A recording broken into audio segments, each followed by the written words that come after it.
Chers téléspectateurs de E-News 24, bonjour. Je salue la présence de Dieu et je salue aussi toute notre audience. Que Dieu vous bénisse. Nous sommes venus avec un autre numéro de notre pain dominical. C'est votre humble serviteur, pasteur Willy Ntumba. Willy Ntumba, pour ceux-là qui sont à Melbourne, j'habite à Dandenong. Et notre église se trouve à Dandenong sur Foster Street, numéro 106, au sud, numéro 5. C'est ça l'adresse de l'église. Si vous voulez me contacter, voilà, mon numéro c'est 0431 47 47 94. 0431 47 47 94. Aujourd'hui, je suis venu un peu avec un message intitulé « L'amour du prochain ». L'amour du prochain.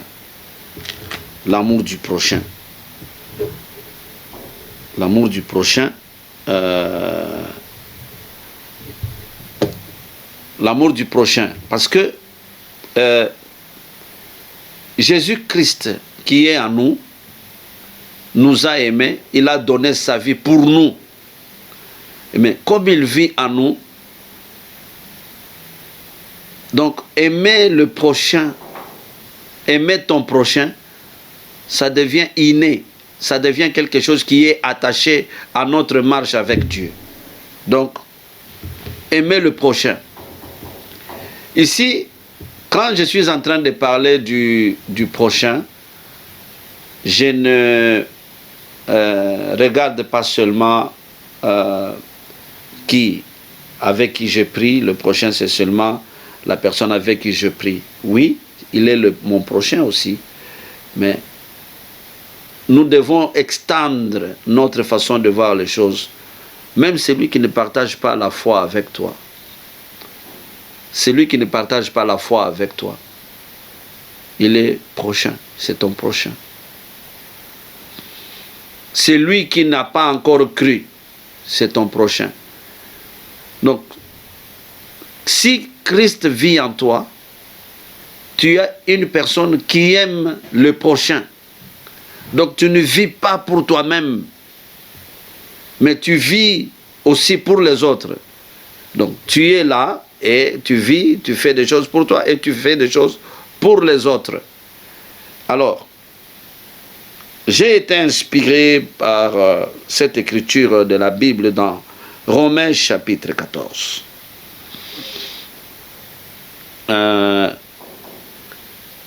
Romains chapitre 14, verset 7. La Bible dit, en effet, nul de nous ne vit pour lui-même et nul ne meurt pour lui-même. Car si nous vivons pour le Seigneur, et si nous mourons pour le Seigneur. Soit donc que nous vivions, soit que nous mourions, nous sommes au Seigneur. Il faut toujours savoir, c'est mieux de connaître ça, que quand nous vivons, c'est pour le Seigneur. Alors, le Seigneur vit en nous. Alors, qu'est-ce que le Seigneur veut? Pourquoi nous mourons pour le Seigneur? Nous vivons pour le Seigneur. C'est ce que la Bible dit ici. Soit nous mourons, soit nous vivons, mais pour le Seigneur. Pour le Seigneur, c'est-à-dire quoi? Le Seigneur est mort pour nous, les hommes. Il est mort pour toi. Alors, quand il vit en toi, toi aussi tu dois apprendre à te sacrifier pour les autres. Tu vis aussi pour les autres. C'est ça, être enfant de Dieu. Être enfant de Dieu, c'est regarder aussi la vie de l'autre. Ce n'est pas seulement ta vie, comme nous voyons aujourd'hui. Donc, tu veux amasser tout pour toi-même. Tu ne penses pas à celui qui n'en a pas. Dis non, bon, la Bible dit, tu mangeras la sueur de ton front, lui n'a pas travaillé, il faut... Non. C'est vrai, tu mangeras la sueur de ton front, mais quand Dieu te donne, ce n'est pas seulement pour toi seul. Ah, quelqu'un va me dire, mais pasteur Willy, qu'est-ce que c'est? Mais quand Christ vit en toi, tu ne vois pas seulement ton intérêt, vois aussi l'intérêt de l'autre. C'est ce qui est important. Et puis c'est quelque chose que tu ne dois pas forcer. Hein. C'est vraiment quand Christ est en toi, tu as l'Esprit de Dieu. Donc, tu vas voir toi-même que c'est ça, tu penses aux autres. Alors, toujours dans le même chapitre, j'aimerais lire à partir du 13e verset jusqu'au 16e verset. Ne nous jugeons donc plus les uns les autres, mais pensez plutôt à ne rien faire qui soit pour votre frère une pierre d'achoppement ou une occasion de chute. Je sais et je suis persuadé par le Seigneur Jésus que rien n'est impur en soi et qu'une chose n'est impure que pour celui qui la croit impure. Mais si pour un aliment ton frère est attristé, tu ne marches plus selon l'amour. Ne cause pas par ton aliment la perte de celui pour lequel Christ est mort.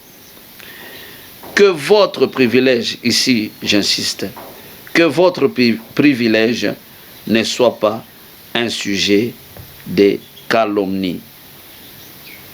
Si j'ajoute le 17e verset, car le royaume de Dieu, ce n'est pas le manger et le boire, mais la justice, la paix, la joie par le Saint-Esprit.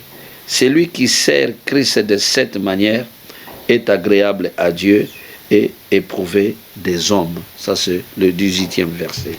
Donc, je suis allé jusqu'au 18e verset. Bien-aimés dans le Seigneur. Ici, Paul est en train d'exhorter. Il dit de ne pas nous juger. De ne pas nous juger, donc, hein, les uns les autres. Il dit, mais que nous puissions penser, ne rien faire de ce qui soit pour votre frère une pierre d'achoppement ou une occasion de chute. Ça, c'est ça, ce que nous appelons parmi les valeurs chrétiennes. Donc quand tu vis, tu ne vis pas pour toi-même. Tu vis aussi pour ton entourage. Tu vis aussi pour ton prochain. L'amour du prochain, ce n'est pas tout simplement dire à quelqu'un que non, je t'aime. Non. Mais votre façon de vivre ne puisse pas causer à cette personne-là la peine. Donc nous devons être conscients de ça. Donc tu es un enfant de Dieu, tu blesses facilement. Tu utilises n'importe quel terme et puis tu te dis, oh, si tu te sens offusqué, alors pardonnez-moi. D'abord tu parles, d'abord tu dis. Non, ce n'est pas comme ça que nous vivons la vie chrétienne. Il dit, nous devons penser de manière à ne plus être une occasion de chute pour le frère ou la sœur ou la personne qui est à côté de toi. Voyez, ici, Paul est en train de parler de quelque chose. Il parle par exemple de nourriture. Il y a certaines personnes qui sont allergiques. Par exemple, vous mangez quelque chose qui est sacrifié aux idoles et tout ça. Donc on vous prend directement, on vous met dans un sac. Mais Paul lui dit, si vous mangez seulement comme un aliment, sans penser aux idoles, ce n'est pas un problème. Et vous pouvez tout sanctifier par la prière. C'est ça. Mais Dieu, sachant qu'il y a aussi des gens qui sont faibles en esprit. Donc le fait de te voir dans tel milieu, le fait de te voir à la table, telle table, le fait de te voir dans telle association, la personne devient confuse. Alors c'est pourquoi, vous en tant qu'enfant de Dieu, né de nouveau, vous devez penser, quand vous voulez faire quelque chose, prier, vous voulez faire quelque chose, ou vous voulez ouvrir la bouche pour parler, est-ce que ce que je vais dire ici, ça va blesser ou pas? Comment la personne va se sentir? Oui, c'est vrai, la personne a mal fait, la personne, mais il y a une formule, vous parlez à quelqu'un, la personne comprend que non, ici on est en train de me corriger, mais avec amour. Aujourd'hui, on vous connaît comme quelqu'un là, qui parle directement sans tenir compte de la manière dont la personne à qui vous parlez sent. Un chrétien né de nouveau, un enfant de Dieu né de nouveau, il n'est pas comme ça. Il n'a pas une langue vitriole, une langue qui détruit, une langue qui blesse. Non. Non. Quand vous vous rendez compte que vous avez cette langue qui blesse, c'est-à-dire vous êtes descendu beaucoup trop dans la chair, c'est-à-dire vous êtes descendu de l'esprit vers la chair. C'est ça. En tant qu'enfant de Dieu, vous regardez à gauche et à droite, vous parlez, donc c'est vous qui faites l'effort de ne pas blesser. Maintenant, imaginez-vous, moi je suis enfant de Dieu, lui aussi ou elle aussi est enfant de Dieu, né de nouveau. Et si nous nous comportons de cette manière, vous pensez que nous aurons des problèmes? On n'en aura pas. On n'en aura pas. C'est pourquoi moi je suis parmi les gens qui croient que, moi je crois que quand les chrétiens se réunissent pour faire la paix, quand il y a conflit, moi je ne crois pas à ce genre de réunion. Moi, personnellement, je ne crois pas. Parfois les gens sont scandalisés quand je le dis, mais je le dis, peut-être les gens ne veulent pas connaître de quoi je suis en train de parler. Moi, je ne crois pas. Oh, nous faisons la réunion pour faire la paix. Ça, c'est pour les païens. Ce n'est pas pour les chrétiens. Comment vous allez faire la paix seulement quand on vous fait asseoir? On vous dit que non, il faut avoir la paix. C'est alors que vous voulez faire la paix. C'est alors que vous voulez pardonner. Pourquoi vous voulez pardonner? Tout simplement quand on vous demande pardon. Quand on vient vous conseiller.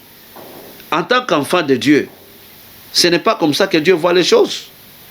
Dieu ne voit pas les choses de cette manière. Alors, il dit, j'aime ce qu'on a dit, il dit, mais si pour un aliment ton frère est attristé, tu ne marches plus selon l'amour. Ne cause pas par ton aliment la perte de celui pour lequel Christ est mort. Et puis, on dit que votre privilège ne soit pas un sujet de calomnie. Écoutez ça. Que votre privilège ne soit pas un sujet de calomnie. Donc, tu regardes ton frère. Donc, tu es devenu une occasion de chute pour ton frère. Un enfant de Dieu ne peut pas blesser. Tu ne peux pas blesser. Le prochain, ce n'est pas seulement le frère ou la sœur en Christ, mais tout celui qui vit à côté de toi, qu'il soit de la foi musulmane, hindoue, ou bouddhiste, ou païen, ou athée. Donc, nous sommes la lumière du monde. Donc, l'amour en nous, c'est quelque chose qui est lié à nous. Donc, ce n'est pas quelque chose qu'on force. Mais quand vous sentez que vous forcez, c'est-à-dire que quelque chose ne va pas. Donc, ne soit pas une occasion de chute pour quelqu'un. Et puis, j'aime ce qu'on a dit ici, que votre privilège ne soit pas un sujet de calomnie. Qu'est-ce que c'est votre privilège? Votre privilège, en d'autres termes, si je voudrais traduire ce verset, c'est-à-dire, ce que vous trouvez bon ne soit pas sujet d'une fausse accusation. Fausse accusation. Combien de gens tombent dans de fausses accusations? Donc on vous accuse faussement.